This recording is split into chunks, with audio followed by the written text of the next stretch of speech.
Last time you heard about the first principle, us versus them, and maybe you thought a little bit about whether you are truly an innocent bystander when bad things happen to good people. Today we'll move on to the second principle of mind control. The second principle is fear. Makes sense, right? In fact, you might wonder, why isn't fear number one? Isn't that the easiest way to control people? Well, no. Fear is the most effective way to control people, but it's not the easiest. The easiest way to control people is number one, us versus them. Fear, while certainly more powerful as a primal instinct, is more difficult to maintain without actual bombs and bullets. And yet, fear is absolutely necessary on all levels of society to maintain a centralized military economy. So how is it done? One precedes two.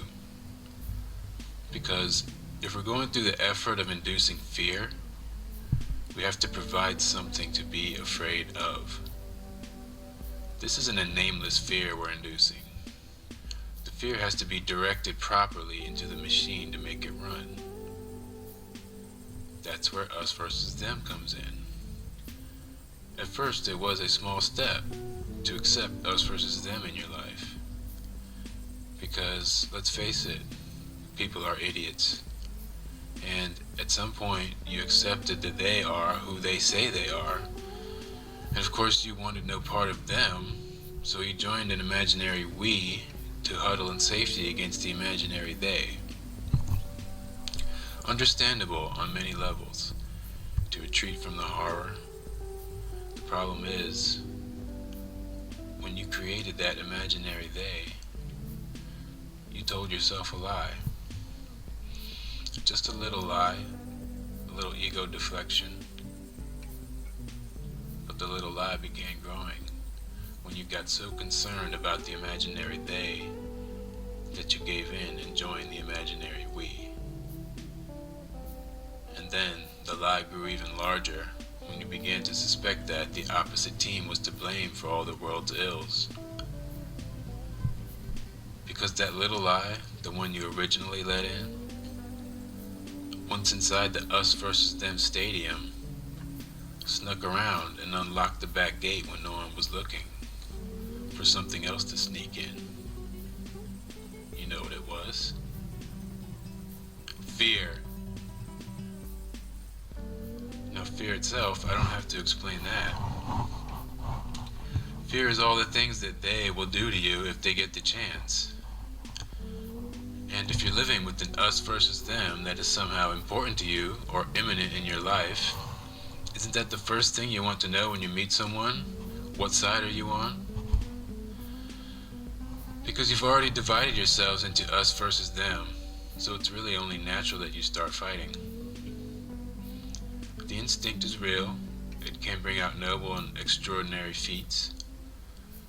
But the instinct is deceived by the ego and twisted into a very sick game. And then fear reigns. The instinct is engaged, and you go out and get an us for life tattoo. Once fear is engaged, most people don't come out of us versus them. They stick with their affiliation till death. And there you have it. From a tiny little lie to a permanent disfigurement. That is the power of mind control. And yet, while we might fiercely hate our imagined enemies, how close are our allies? Do we socialize and meet often with our allies to plan against this enemy? Or are we all isolated in our own homes, our allies every bit as imaginary as our foe? Are we screaming at the television, screaming at the newspaper, screaming at the alternate media internet reports? Because often, if not always, the result, when you mix the us versus them mentality with fear, is a fun little thing called the blame game. That's right. 1 plus 2 equals blame game. And unfortunately, you see this a lot in the truth movement. We'll tell you all the horrible things that are happening in this world, and we'll make you feel helpless, but we'll also tell you who is to blame. Not you, of course. You are a good person.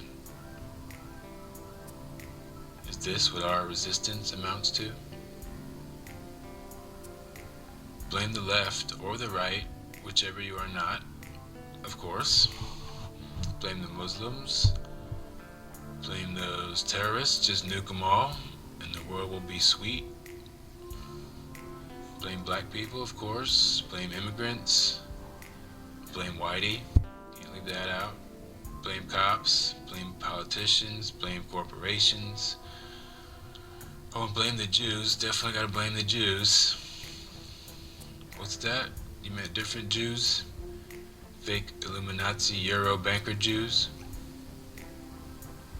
Blame the Rothschilds? Blame Hitler? Blame Obama? Blame the aliens? Blame Satan? Blame the demiurge? Blame me, Simian? Has anyone met a Rothschild? Maybe if you're really looking for someone to blame, the answer is a little bit closer to home. Words aside, haven't we all given consent through our actions? Yes, the vampire elite do exist and they are terrifying. Yes, they want you weak and stupid and devote vast resources to helping you make that choice. But they are not to blame. They want you to blame them. They want you to give them that power, to forget that you are the one who creates this reality. I'm going to leave you with this question. We're going to change gears a little bit on the next video. Instead of the next principle, we're going to look at the primary tool of mind control. So ask yourself, what is the primary tool of mind control? See you next time.